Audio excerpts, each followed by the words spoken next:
दोस्तों, आज तक आपने अलग अलग आवाजें सुनी होंगी, चाहे वो किसी गाने वाले की खूबसूरत आवाज हो, आपकी वालिदा आपको डांट रही हो, आपके पापा आप पर गुस्सा कर रहे हो। लेकिन क्या आपने कभी हमारे सोलर सिस्टम के सैयारों, हमारे सूरज और इर्द गिर्द की आवाज सुनी है? तो आप सोच रहे होंगे कि खला में तो वैक्यूम है, वहां पर कोई भी मीडियम नहीं है जिसकी वजह से खला में आवाज पैदा हो सके। ऐसे में ये सैयारे आवाज कैसे पैदा कर सकते हैं? तो दोस्तों, मैं आपको ये बात बताता चलूं कि मुहक्किकीन ने अलग अलग सैयारों और सूरज के इलेक्ट्रोमैग्नेटिक रेडिएशन को आवाज की लहरों में तब्दील किया है।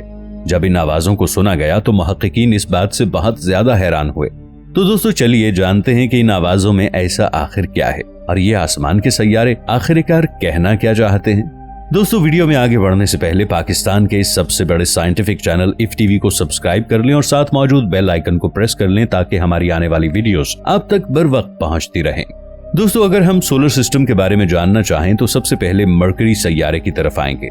ये सैयारा सूरज के करीब तरीन है और लगातार सूरज की गर्मी को बर्दाश्त कर रहा है, लेकिन इसके बावजूद भी जहां दिन में मरकरी की गर्मी 430 डिग्री तक पहुंच जाती है, वहीं रात में ये सैयारा -73 डिग्री की ठंड में कांप रहा होता है। मुहक्किकीन ने मरकरी से आ रहे सिग्नल्स को सोनिफाई किया तो कुछ इस तरह की आवाज रिकॉर्ड की गई।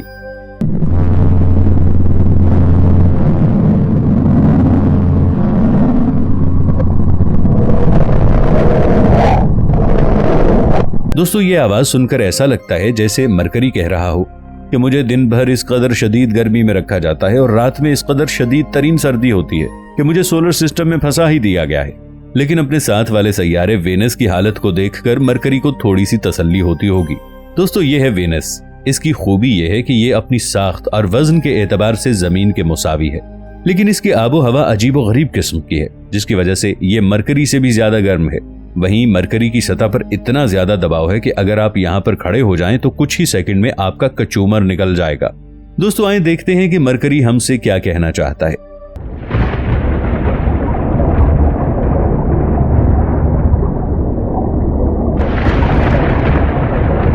दोस्तों, मरकरी की आवाज सुनकर लग रहा है जैसे ये हमें घंटी बजाकर यह धमकी दे रहा हो कि इधर मत आना वरना तुम खुद को भी नहीं पहचान पाओगे कि तुम कौन हो। हमें इस बात पर अल्लाह का बहुत शुक्र अदा करना चाहिए कि हम जमीन पर बहुत मजे से रह रहे हैं और इस वजह से हमारी जमीन की आवाज कुछ ऐसी सुनाई देती है।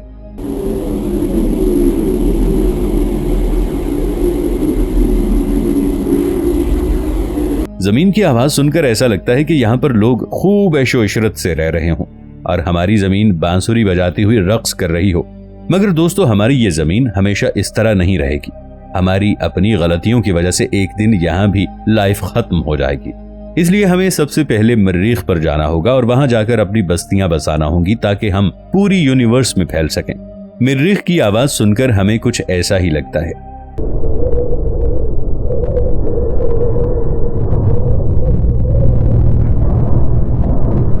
इसकी आवाज को सुनकर लग रहा है जैसे ये सैयारा हमें बुला रहा हो, हमें वहां पर जिंदगी की उम्मीद दिला रहा हो कि आओ यहाँ पर बस्तियां बनाकर रह लो। इससे आगे हम जुपिटर सैयारे पर जाएं तो वहां कोई जिंदगी की आसार नहीं है, क्योंकि सोलर सिस्टम में ये सबसे बड़ा गैस का गुब्बारा है।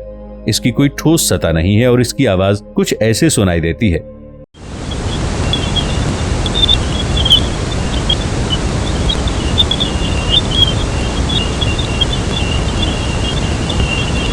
इस आवाज को सुनकर आपको क्या लग रहा है? दोस्तों, मुझे तो ऐसा लग रहा है जैसे जुपिटर हमें ये वार्निंग दे रहा हो कि अगर कोई यहाँ आया तो उसे गुब्बारा बनने में देर नहीं लगेगी। हालांकि जुपिटर और मरीख के दरमियान मौजूद एस्ट्रॉइड बेल्ट भी एक खतरा है। यहीं से डायनासोर्स को मारने वाला एस्ट्रॉइड आया था। अगर अब हम सैटर्न की बात करें तो इसकी खूबसूरती को देखकर दिल बहुत खुश होगा, लेकिन इस सैयारे की जब आवाज सुनेंगे तो हमें थोड़ा सा खौफ भी आएगा। ये है इस सैयारे की आवाज।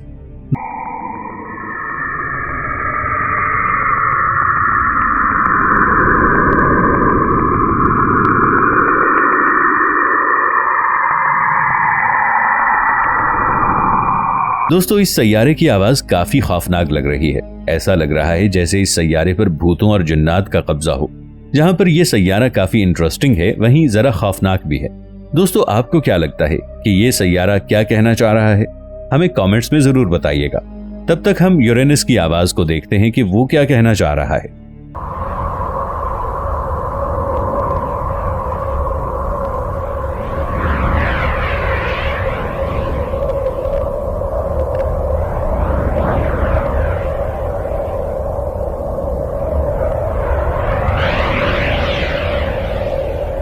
इस सैयारे की आवाज सुनकर ऐसा लगता है जैसे हम साहिल समंदर पर बैठे हों और तेज तेज हवाएं चल रही हों। और इस तरह अगर हम नेपच्यून की तरफ बढ़ें तो इसकी आवाज हमें कुछ ऐसी सुनाई देगी।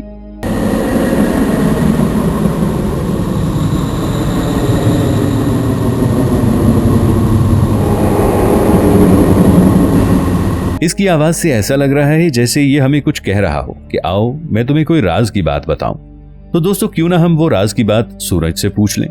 दोस्तों ये है हमारे सूरज की आवाज।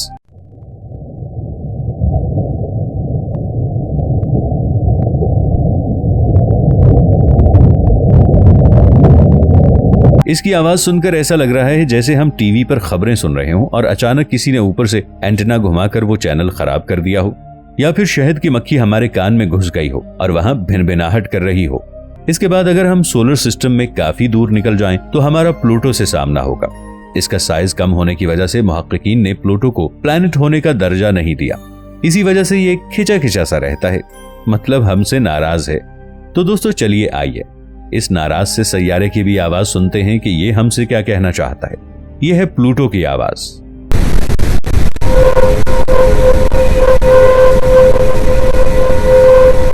दोस्तों प्लूटो की आवाज सुनकर ऐसा लग रहा है जैसे ये किसी ट्विस्ट की तरफ इशारा कर रहा हो। जब इसको प्लैनेट की फहरिस्त से निकाल दिया तो प्लूटो के साथ भी ट्विस्ट ही हुआ था ना। दोस्तों अगर हम खला की बात करें तो खला में हमें नित नए ट्विस्ट देखने को मिलेंगे। बिलफर्ज अगर हम किसी ट्विस्ट को ढूंढने के लिए निकलें तो हमें आगे ब्लैक होल देखने को मिलेगा। दोस्तों ब्लैक होल सैयारों में सबसे खौफनाक जगह है और इस ब्लैक होल की पकड़ से कोई नहीं निकल सकता। तो दोस्तों चलिए सुनते हैं ब्लैक होल की आवाज कि ये हमसे क्या कहना चाह रहा है।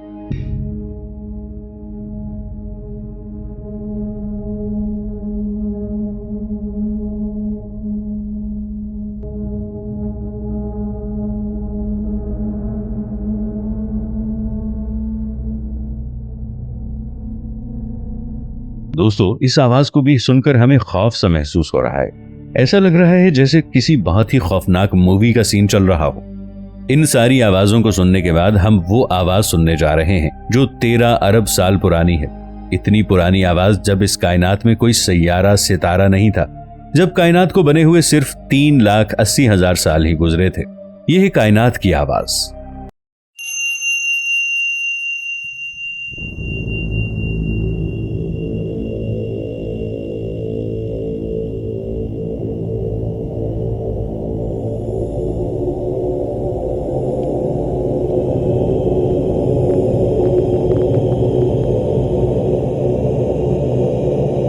ये बिल्कुल रियल साउंड वेव की तरह है।